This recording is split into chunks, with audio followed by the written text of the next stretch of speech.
We're recording. Hello world, you're here with Kyle Kristunas on behalf of Frontier US. And what we're going to be doing is removing a PSU backplane out of a Compaq ES45 system. So I have already started and actually removed a few of the screws already for video purposes to save some time for the video. Where I like to start is on the front of the unit. I'm going to be taking off the fan covers first. Typically these do have 4 screws on both sides. I just left one in there so you guys could see what needs to be taken out. But I didn't really need to spend the time on taking all 4 out for the video. So I'll remove these covers. And you can start any way you really want to. This was just most convenient for the video. And I'm also going to remove all side panels and panels off the top. This is going to open up the whole system so I can get almost in every angle of the ES45. Now there's 2 panels on the top and there's one on the side.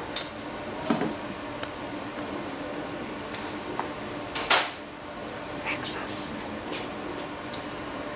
Now my next step, I'm going to pull this a little closer. I'll have my partner Darren give me a little bit of light.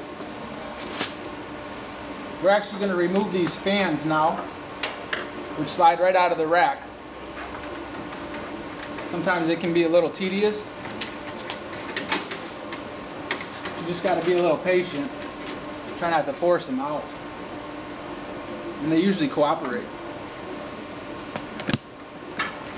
Same thing with this next fan.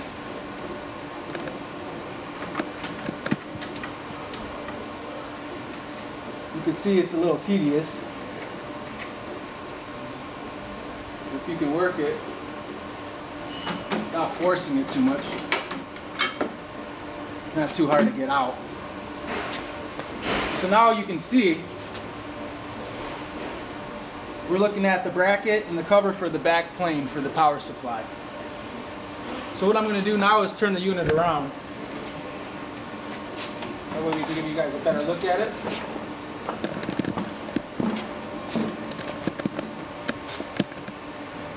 Now here's the back. I'm going to remove the power supplies.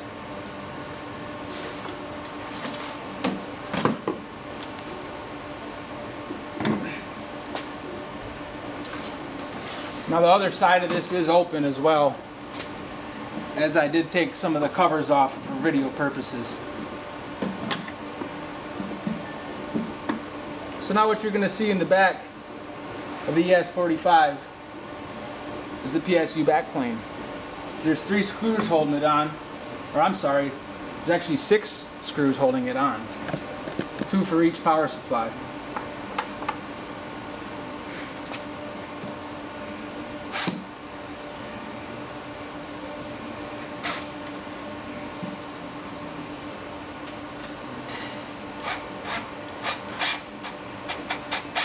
And it's quite a ways back there, so as you can see, I do have quite an extension on my drill.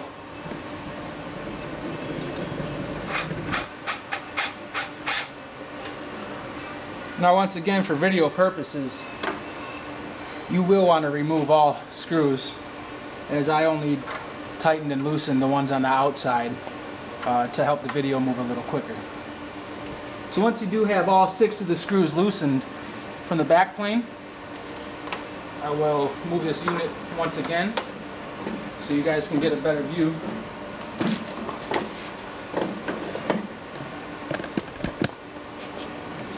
I'm going to move this as close as I can to the camera. Now the cover for the wires in the back plane is not held in with any screws. It's just a couple tabs that you can press to release it. This one can be tedious due to the wires.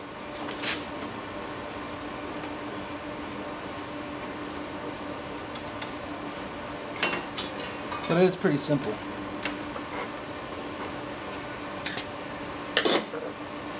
So now that the cover's off, my wires for the power my ribbon cables and my Molex cables are exposed. I'm going to want to just unplug all these one by one.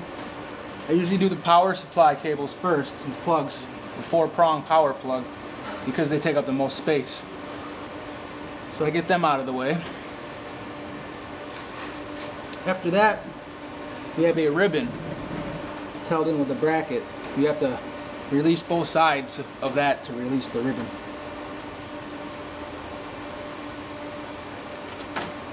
And it should pop out. And now after you remove the ribbon, you will see one connected Molex cable. Also, lastly, the last set of cables are going to run all the way up to, on this unit, the floppy drive and the DVD. That's where taking off the side panel will come in handy. So I actually just disconnected them from up top, leaving me with an open cable. So everything seems to be unhooked.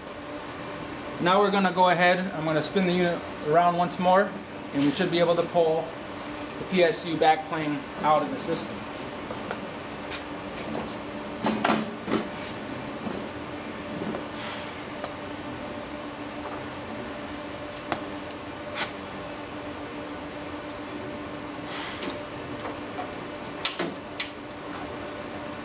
Got to be very gentle because there's all types of different connections in here that could easily be severed from the chassis.